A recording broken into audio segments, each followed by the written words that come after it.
টাঙ্গাইলে শেষ মুহূর্তে জমতে শুরু করেছে ঈদের বাজার। তবে বিক্রেতারা বলছেন বিগত বছরগুলোর তুলনায় এবার ক্রেতা কম। ঈদের বাজারে প্রতিবারই ভারতীয় পোশাকের চাহিদা থাকলেও এবার পাকিস্তানি পোশাকে বেশি ঝুঁকছেন ক্রেতারা। শহরের বিভিন্ন মার্কেটে ঘুরে দেখা যায় ঈদ উপলক্ষে প্রতিটি মার্কেট ও দোকানগুলো সেজেছে বর্ণিল সাজে। শপিং মলগুলো ক্রেতাদের দৃষ্টি আকর্ষণের জন্য বিভিন্ন ধরনের ছাড় দেওয়া হয়েছে।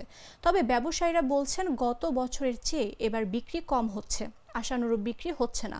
সামনে বিক্রি বাড়বে বলে প্রত্যাশা তাদের।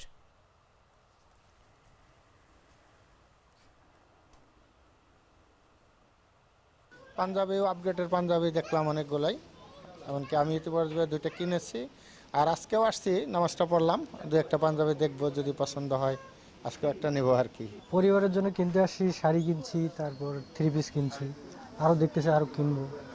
অ্যাভেলেবল প্রাইসের ভিতরে আছে।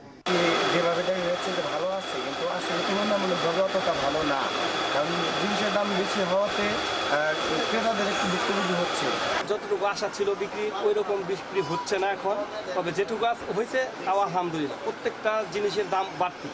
একটা সুতির 3 পিস নিলে আপনার 1700-1800 টাকা আমাদের কেনা থাকে, আমরা বিক্রি কত করবো?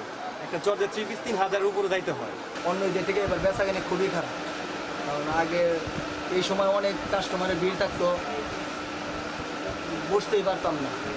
এখন তো কাস্টমারই নেই, লোকজন।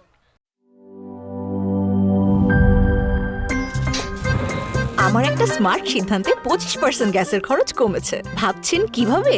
সাধারণ গ্যাস স্টোভ বদলে আমি এনেছি আরএফএল গ্যাস স্টোভ। এর সাইন্টিফিক নজল ও ব্রাস বার্নার ক্যাপ সমানভাবে তাপ ছড়িয়ে রান্না করে দ্রুত।